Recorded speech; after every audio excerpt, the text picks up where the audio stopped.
The 2023 MVP race will go down one of the most egregious, unforgiving travesties this decade. NBA basketball will remember. Not only was it controversial and undeserving for a player who constantly blames everybody but himself, has millions of different excuses for the failed process, by 2047, Embiid probably won't even make top 100 lists, while Jokic on verse being a top 10 player all time.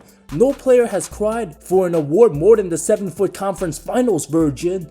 Thanks to voter politics, reckless media narratives, unnecessary race-driven baloney for the same talking heads refusing to vote for Jokic, which might cost him the 2025 MVP, and a late-season ducking strategy that exposed just how unserious Embiid was about competing at the highest level. Jokic literally kind enough to not care end of the season, going on a couple game losing streaks, handing Embiid that trophy before saving his best for the postseason, capturing the illustrious title and Finals MVP, the award that truly matters. Fast forward today, Jokic of course back in the MVP race, possibly winning the award a fourth time and should have been a fifth. The results speak for itself. Jokic cementing himself in position as a top 5 center all time, while Embiid stuck in the same cycle of injuries, playoff failures, excuses. For 2 years, Jokic dominated the NBA, winning back-to-back 2021 and 2022 MVPs. Well deserved. Embiid finished second place both times, missed arguably too many games to convince the voters otherwise. But when 2023 rolled around, the narrative-driven media started campaigning for Embiid hard, being the only real challenger for the award. The lame argument, Jokic can't win 3 straight MVPs without a ring.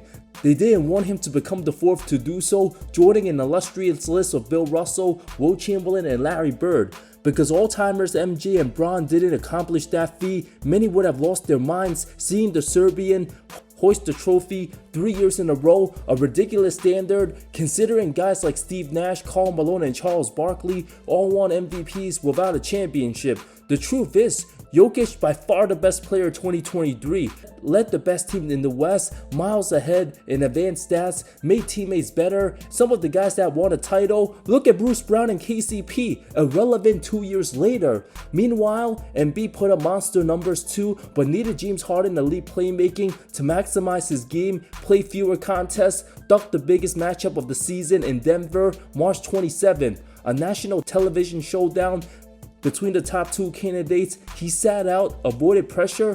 What kind of MVP does that? Hopping onto Team USA's bandwagon to be his superior rival, only to be out of shape to start this season when he's getting paid millions by the team.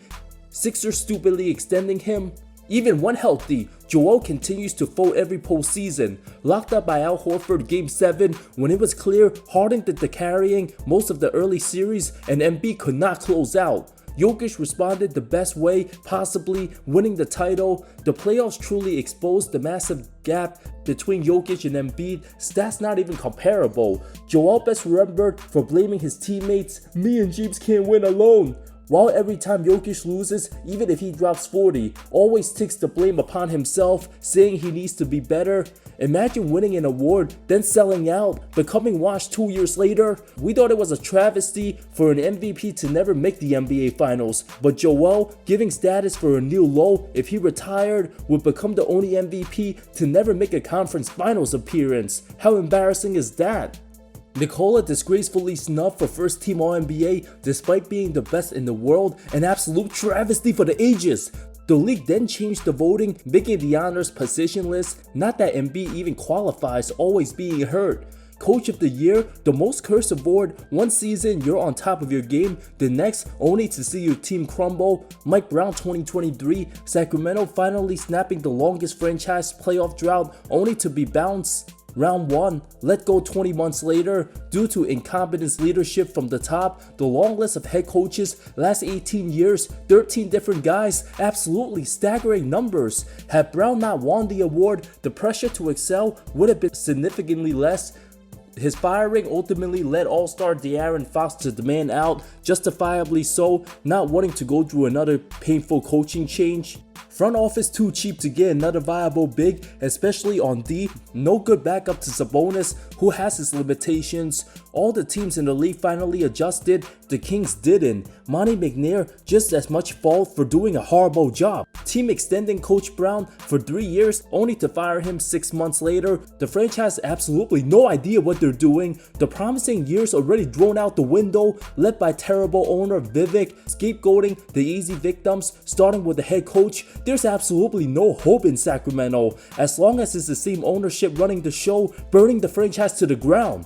Monty Williams, 2022 Coach of the Year, only to become the biggest laughingstock for the decade, now forever known as the worst hire all time, paid a record $78.5 million over 6 seasons for the Pistons, lasted only 1 year, owed $65 million in a buyout deal, finessed the entire franchise after signing a multi-year extension with Phoenix. Team fired him after losing to the eventual champion Nuggets in the semis, which wasn't even that bad a loss. Given Denver became champs, Monty got way too much blame for the failures when lots of the struggles should have been placed on the players, helping the franchise make the postseason for the first time in 9 years. In what was to be a historic season, 2022, 64 wins, a franchise best, got obliterated by Luka's Mavs Game 7. DeAndre Ayton literally quit on him, from blowing a 2-0 finals lead to laughed off the court in back-to-back semis from a supposed title contender after trading for KD.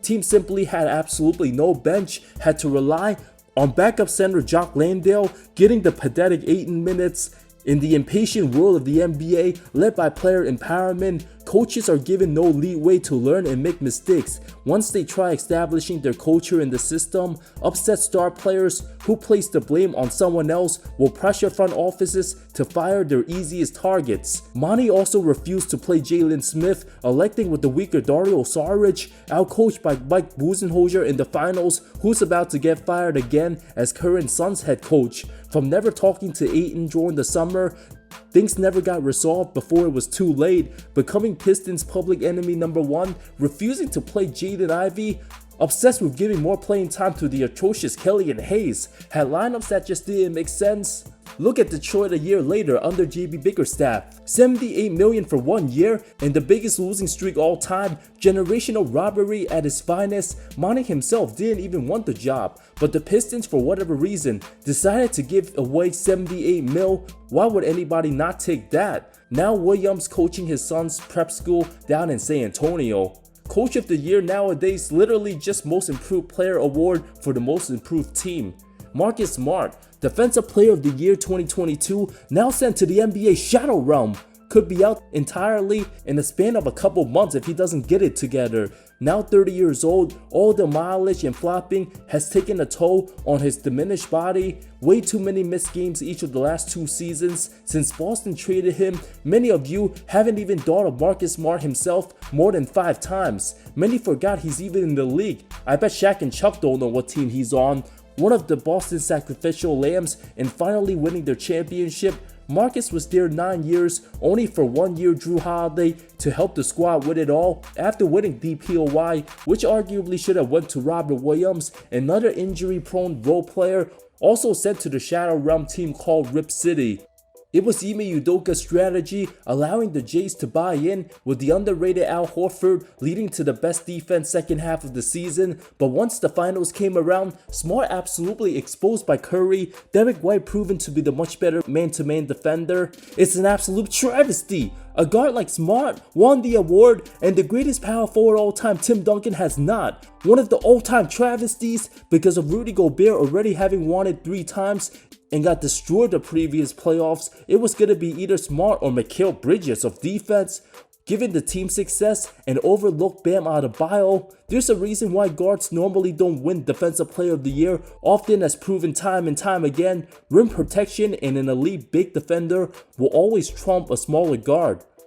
Rudy Gobert and Benjamin Simmons 2021 Defensive Player of the Year winner and runner-up both pulled the biggest absolute travesties of the playoffs, especially the Frenchman, given his perimeter guys all liabilities, couldn't stop the Kawhi-less Clippers. Ty Lue pulled one of the greatest game plans, exploiting the ultimate mismatches. Terrence Mann dropped 39 with the game of his life on 7 threes. Rudy's lack of mobility, enabled to close out the three-point line, cost the franchise their own demise.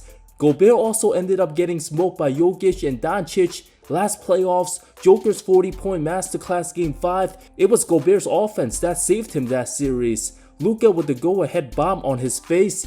If any old school talking guys wanna bash this era of basketball, Rudy winning Defensive Player of the Year award 4 times, a perfect way to start some heat. LaMelo Ball winning Rookie of the Year over Anthony Edwards. Melo the more popular guy, but Ant much more reliable, play more games. LaMelo missed 21 with a broken wrist. Ball continued to be stuck in miserable Charlotte, a franchise with no hope. Edwards carrying Minnesota back to the postseason. Both special players, but Edwards the one who has MVP and first team All-NBA potential. LaMelo could be a multiple-time All-Star, but hasn't proved to stay healthy long-term. If Edwards had more hype, would have won it. Julius Randle winning Most Improved Player, obviously, well deserved in the regular season for carrying the Knicks back to relevancy, but playoff Julius, an absolute travesty of a disaster class, failed to prove as a worthy number 1 option, couldn't do anything when defense game planned for him. Montrezl Harrell winning 6th Man of the Year over Dennis Schroeder, aged horribly. His last good season before backstabbing his Clippers, joining rival Lakers to having a fallout, then sent to the Elite Shadow Realm. Out the NBA, quickly forgotten. No former good player has had a faster decline than Montrezl himself. Brandon Ingram winning Most Improved Player over Bam Adebayo, a regrettable decision.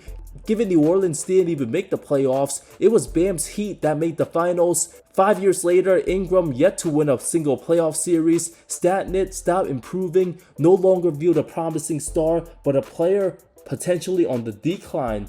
Bam now the face of the Heat. Ingram just another good player on the Raptors, been injured for months. Ben Simmons over Donovan Mitchell Rookie of the Year raises concerns about the legitimacy of the award after Ben spent a full year in the league before suiting up. D-Mitch dragged the weak Jazz to the playoffs where they were supposed to finish bottom of the standings after Gordon Hayward's departure. Both neck and neck, many argue between who the better player was, and now it's not even close. Dwane Casey winning Coach of the Year for the 59-win Raptors before getting absolutely destroyed, abused, annihilated, and humiliated by bronze Cavs in every aspect of the game imaginable, having the type of disaster class to end his season. Coach of the Year, Comedy of the Year, losing 10 times in a row in the playoffs to the same team, this time one he was supposed to beat. DeMar DeRozan embarrassed himself so bad, Casey even benched him. Many now view him the sacrificial lamb to Nick Nurse. When it was Kawhi Leonard replacing DeRozan, that made all the difference. All these award winners aged like milk, whether it was injuries, bad luck, postseason disappointments, or guys being overhyped by the media, their trophy didn't hold as much weight compared to some of the all-time greats. Which one of these players or coaches still leave you hanging in NBA debates? Drop a take, like, and subscribe for more league updates.